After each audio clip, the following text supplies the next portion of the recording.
Tucker Chisholm. This is Anti-Stagnation. I got a video for you today. It's going to be a short and sweet video. And it is all about the power of narratives. But one narrative in particular that I want to address because I could try to shatter every narrative in the world, but you'd be listening to me for months. So I'm going to make this a short and sweet video because all my others are longer than I'd like them to be. I want to deliver my information to you concisely and give you food for thought that doesn't consume your whole day, right? So this is about the urban-rural divide in America. Okay, so here's this book, Triumph of the City by Ed Glaser. It's okay. I like books on urbanism. This is not one I would recommend. Maybe if you don't like urbanism, you'd like it. But if you do like urbanism, you'd be like, bro, this is like platitudes. This is like, you're not actually backing up nothing you're saying, and there's no groundbreaking ideas in here, and I don't really think he gets it. But at least I agree with the man on a lot of stuff. I just think that he does a bad job explaining why he's right. Anyway, but the first line of this book, this is why I wanted to talk about this, because this is something that I see all the time. This is something I see all the time in the media. So the first line of this book: 243 million Americans crowd together in the 3% of the country that is urban.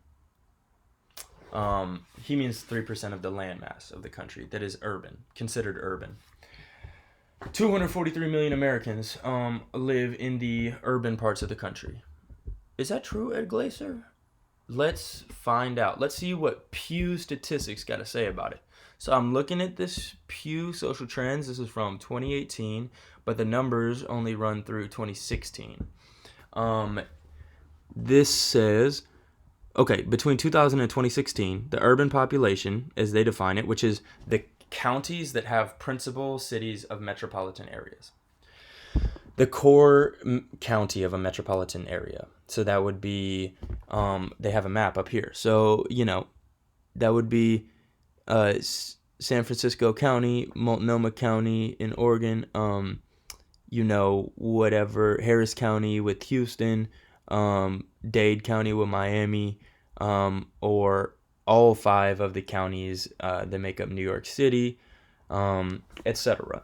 The county for Rochester, New York, whatever that is, that's one of the green dots that is in this urban thing. Tulsa, Oklahoma, their main county, is on here. So, yeah. Jackson, Mississippi. So, oh, wait, no, not Jackson. My bad. Memphis. Jackson, Mississippi is in yellow, which is suburb and small metro. So they're not considered in the big metro by this Pew thing.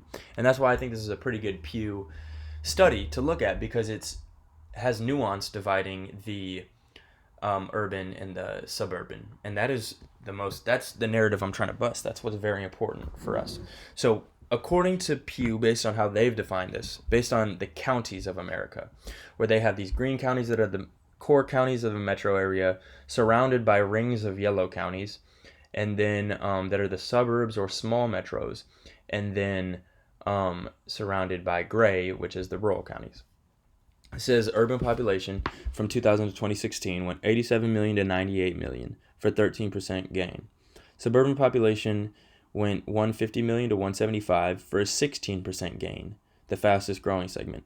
Rural population went from 45 to 46 million for a 3% change, the slowest growing area. And we know that many rural communities around the country continue to lose population as they have a brain drain or as their infrastructure dries up, because they stop being able to pay for their schools as they lose population, so they lose even more. And it's like a snowball effect, but I call it the mothball effect, because it's these communities just kind of drying up, getting blown away by the wind.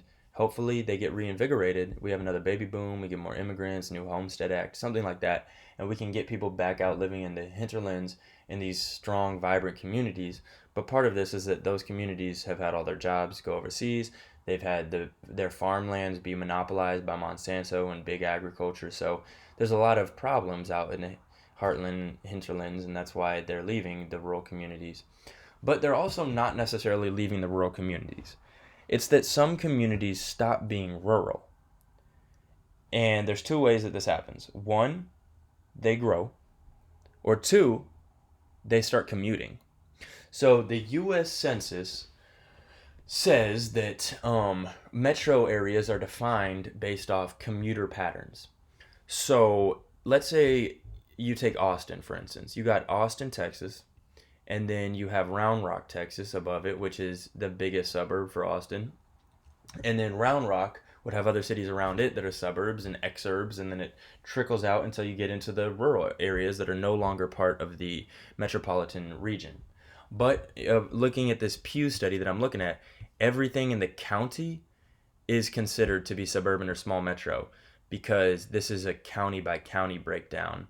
So it's not more nuanced than that. So you could have one part of a county that's urban and another part that's extremely rural, but they would both be counted either urban or suburban small metros more likely. So what happens if you live somewhere that used to be a farming village near north of Round Rock, Texas, and then all of a sudden you you lose your jobs. It's, whatever, it's not profitable to farm anymore. You have drought, so you start driving into some other town, maybe not even Round Rock itself, but just a suburb of Round Rock, which is itself a suburb of Austin. And you're coming from a town that's still the same size with like 35 people or 100 people or whatever, that's still the same size. But now that you've started driving to a suburb that's part of a metro area, if the Census Bureau catches scent of that commuter pattern over time, once a big enough percentage of people are doing that and commuting to bigger areas, you will get counted as part of the metro. So, if you are another county next to Round Rock that's currently rural, but you start just integrating yourself you just start driving there. Even if your community doesn't change at all and you're still rural, everybody lives on acreage, you still have the same church that was built in the 1830s in your town. Like, it doesn't matter if nothing changes, you'll still not any longer be considered a rural county because you started commuting to a metro area. Even though you still obviously have the cultural values of a rural area. And that's what's happened to many of these yellow counties on here. You have yellow counties. You got, like, let's say I'm looking here at like what would be, I'm pretty sure, Fargo, North Dakota. So Fargo, it's a yellow county. It's not green because it's a small metro. But then there's 4 or 5 other counties surrounding it in South Dakota. Or wait, Fargo's North Dakota. My bad. Maybe it's Bismarck. Maybe it's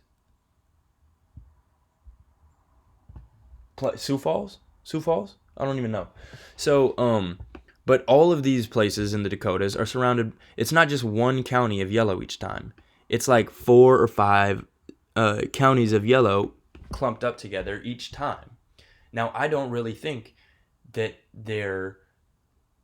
those are all suburban and small metro, I guess, by this definition, but they're probably pretty rural places if we went there. So that could seem to overinflate the suburban numbers. This is why it's so hard to measure these things, because you might think that overinflates the suburban numbers when really there's more rural people. But also the urban numbers can be inflated when there's really more suburban people or even rural people. Look at Riverside, California is a great example. It's green on this map because it has Riverside, which is a big city, and there's a lot of other big cities over in that corridor. It's interesting, though, because they have San Bernardino as a yellow county, but Riverside is a green one. So, I don't know. I guess San Bernardino is not as big as Riverside. But the Riverside County also stretches all the way. It goes from next to LA County all the way to the border of California with Arizona. So if you live out in the middle of buttfuck nowhere in the desert, just because you're in Riverside County, you're considered an urban American. That's not accurate. Even if you live in Riverside itself, I wouldn't consider you an urban American. This is what we need to remember. Most American cities are suburbs. If you live in Phoenix, Arizona, so there's 1.6 million people that live in Phoenix, Arizona, okay? 1.5 million of those people live in a suburban neighborhood, okay? And probably maybe 100,000 of those people live in the downtown area that could be even considered semi-urban.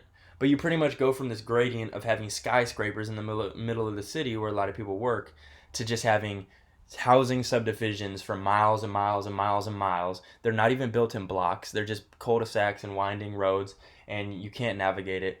And it's just this huge ring of never-ending suburb that grows around a city, bigger and bigger. Is that an urban area? You know, Phoenix is the fifth biggest city in America.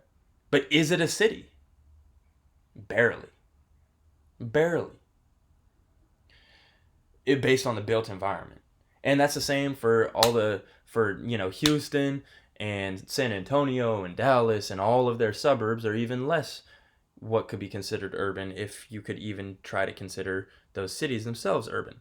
And this is the same, whatever it is, Little Rock, Arkansas, Orlando, and Jacksonville, and Atlanta, and I guess Nashville's grown a little bit, but like most, Des Moines, Iowa, most cities are 90% suburbs in America, unless it's an old city.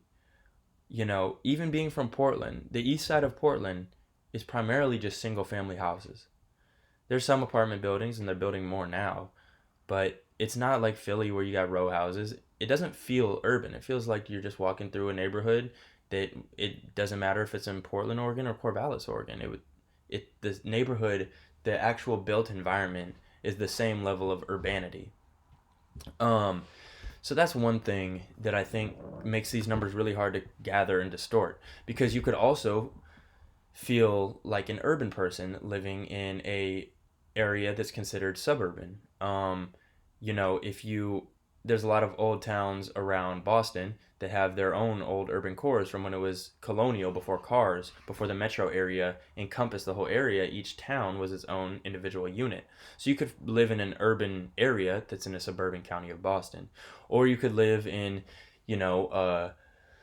Ashland, Oregon, for instance, which only has like 20,000 people, but it has a nice little downtown. If you lived right next to it, you might feel like you live in you might self-describe as living in an urban community, even though it's a very small micropolitan area, or I guess it's part of the Medford region.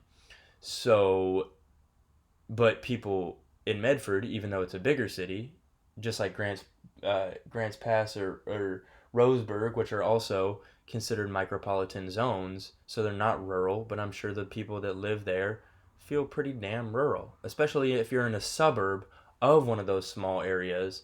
That basically might as well be rural, but you're considered suburban. But it's not as if it's a white picket fence suburb, you know what I mean? It's more like a live on acreage kind of on a farm or type suburb.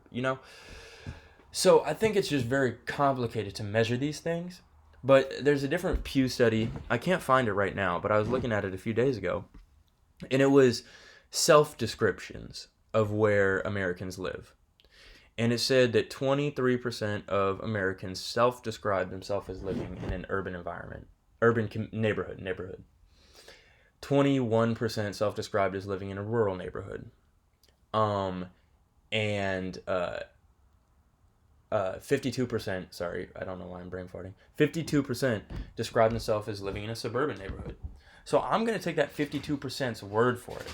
So when the media says that we are a urban nation, a suburban nation, an urban nation, a rural nation, or that there's this vast divide between rural and urban, there is a big divide between rural and urban. But the majority of people exist in an intermediate space between rural and urban. The majority of America lives in a neighborhood that they feel is suburban, and that is just based off their description, whatever their definition of it is. You know what I mean? That could be something that somebody in a Dallas suburb thinks is suburban, I might think is rural, and whatever. Somebody who thinks that. So these suburban areas have a different character, different culture in every region, obviously, and even suburb to suburb, because some are rich, some are poor. It's not all white picket fence suburbs. It just means the single family zoning, the automobile spread out, no downtown core style, strip mall style of development is what I would consider suburban. But that's not how the census measures these kind of things. They just use metro areas. So you have people like Ed Glaser who think that because 80% of Americans live in the top 50 metro areas, that means 80% of Americans are urban. But they're fucking not, man. Um, if you add up the top 100 cities in America, so top 100 cities in America, you would think, wow, that's probably a lot of people. I got a list right here. Let's see. So you got obviously biggest ones: New York, 8 million. L.A. 4 million. Chicago, they used to have 3 million. Now they got 2.7. Houston 2.3. Phoenix 1.7. Philly 1.6. San Antonio 1.5. San Diego 1.4. So you add up. If you added up the top 100 cities in America, all right, I'll tell you what city number 100 is. City number 100 is Baton Rouge, Louisiana, and they have 220,000 people. They're losing population, and Tacoma is growing, so I bet Tacoma will pass them next year. Oh yeah, San Bernardino is smaller than I thought. 215. Funny. Okay, so you're getting down to the range of San Bernardino, Tacoma-sized cities, Des Moines-sized cities, Richmond, Virginia, Boise, Idaho, Irving, Texas. So Spokane, Washington is number 99. So this is the range of cities that's at the 90 to 100 level, okay, of American city size. And then you add up everything else above them. You know what I mean? Vegas and Buffalo and Jersey City and Fort Wayne, St. Petersburg, Orlando, every city going up the list, to Anaheim and Tampa and Miami and Omaha and Sacramento. So going up the list, all those 100 cities, what do you think their total sum of their population is? No, I'll just tell you. So it's about 60 million. It's obviously top heavy because just New York City itself has 8 million. But the top 100 cities in America, their population added together is 60 million, which is like 19 or 20% of the American population. So the top 100 cities, all the biggest ones that you could name, probably as many cities as you could name that aren't in your state, add up to 1/5 of the country or less.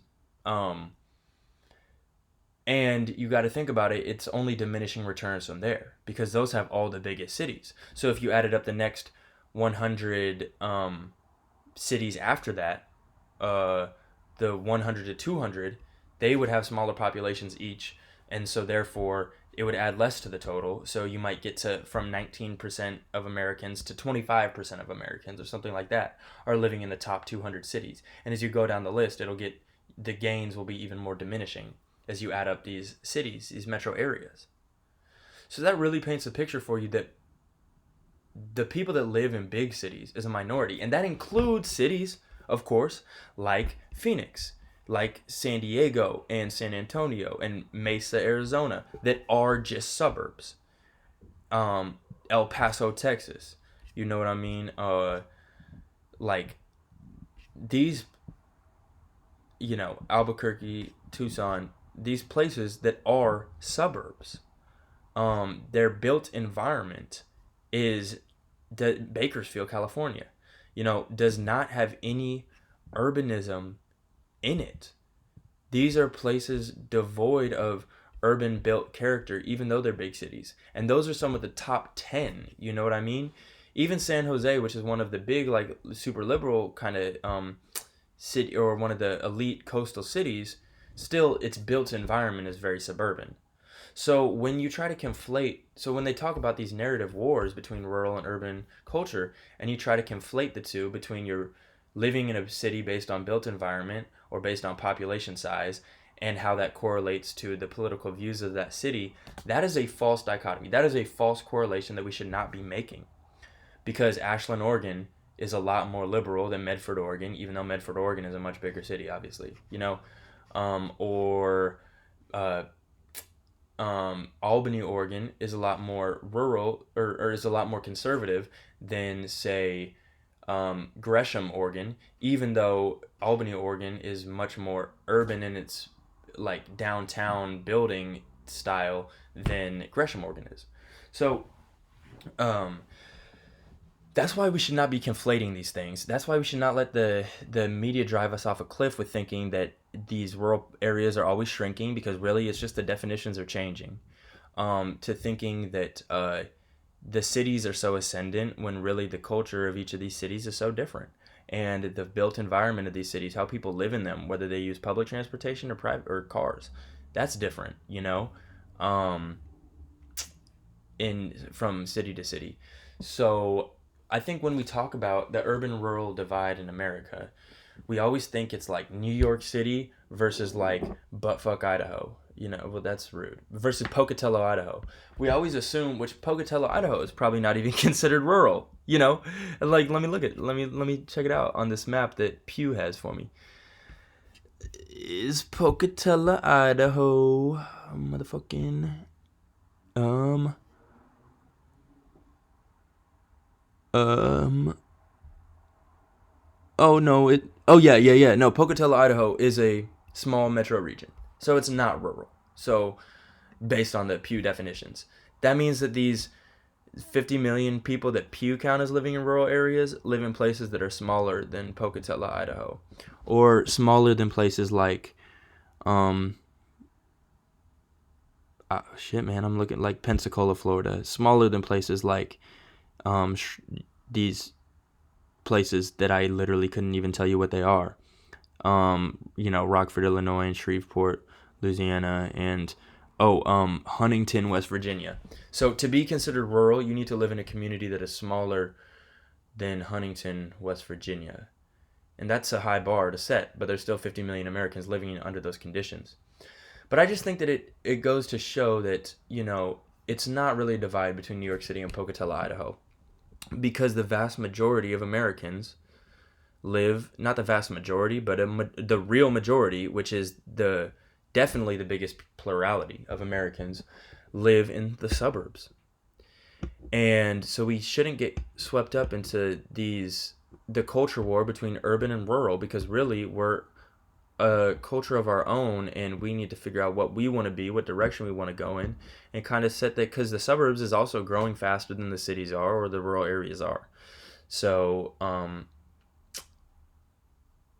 we can't let either we can't let the Pocatello, Idaho crowd drive the narrative that Fox News is pushing, and we can't let the New York City crowd or whatever drive the narrative that other, some left wing outlet is pushing, because those both really fail to capture the majority of Americans.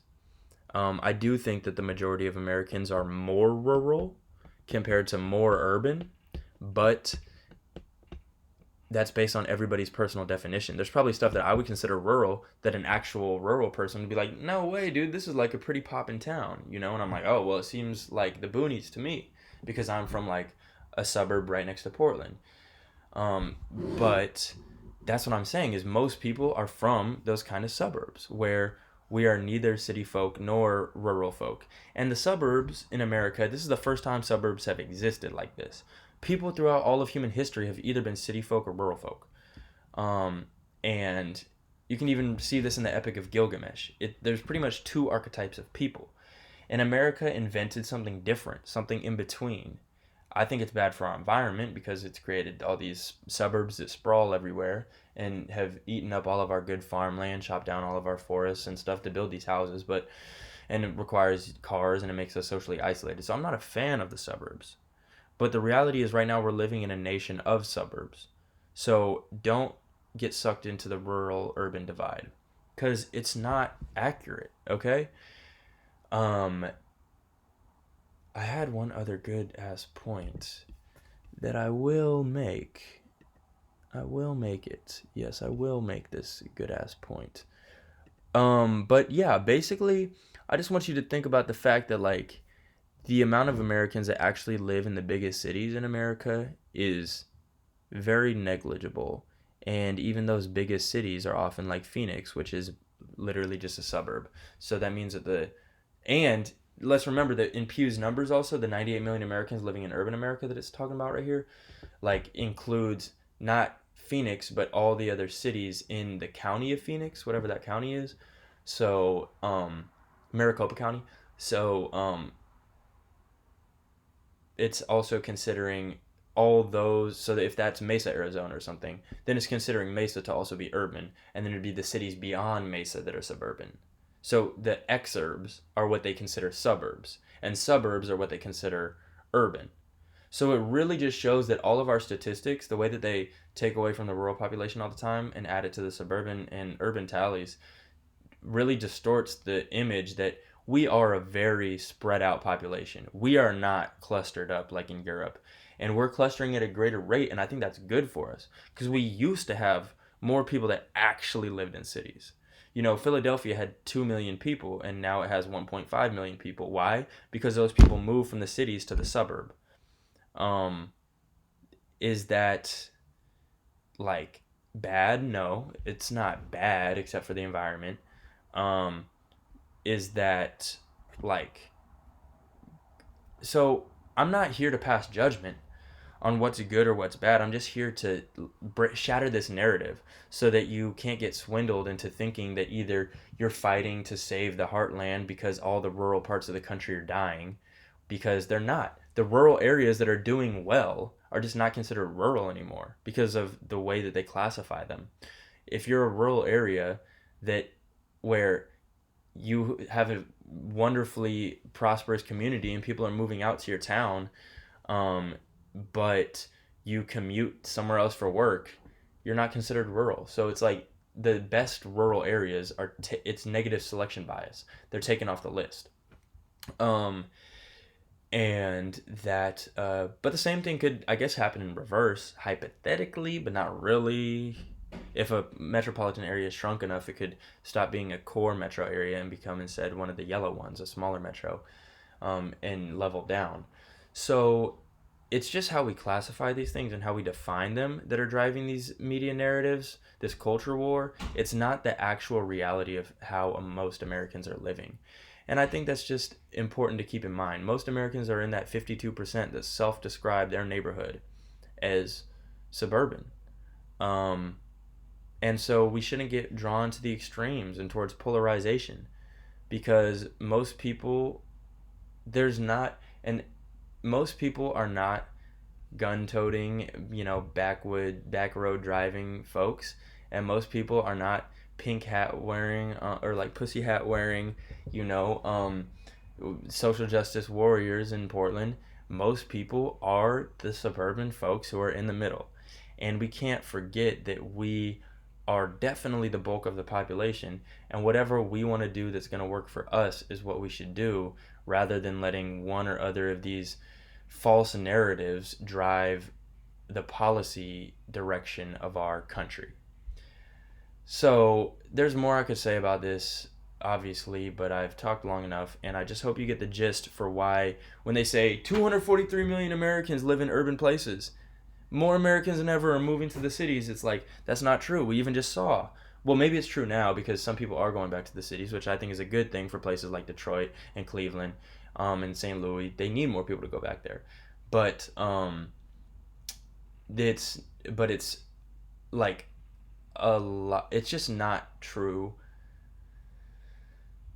to say that America is an urban nation or that we're rapidly urbanizing, because even in Pew statistics, the suburbs were growing faster than the cities.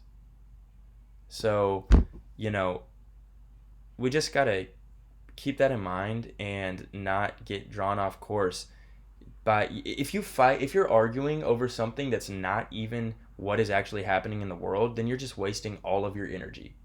You know, if you are fighting a battle that's not really happening, then you are wasting all the potential energy you could be applying towards a battle that you actually need to fight. And so this is just flames for the culture. This is just fuel for the fire of the culture war.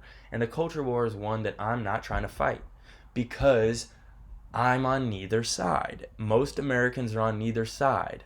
I think cities are dope, and I love food carts, and I love, Black Lives Matter protests, and I also think that uh, guns are dope, and that I don't really like big trucks, but like if you're going mud womping or something, that's fun. It's dope. Um, so most Americans are like that, where they're on neither side of this tooth or nail culture war, and that's why most Americans live in a built environment like suburbs that straddle the difference between city life and rural life. And it's just about not ever thinking that we're such a homogenous nation, and not ever think. Don't let them tell you that demographic, because they always say demographics is destiny. So don't let them tell you that destiny is something that it's not. If they say demographics are destiny and then they tell you fake demographics, then they're trying to trick you into pursuing their plan because they're advertising it as destiny. But don't be fooled into that. You need to know the real trends and the real demographics, and that way you can't be swindled into following somebody else's destiny. Instead, you can write your own. So thank you very much, Tucker Chisholm, Anti Stagnation. Have a great day.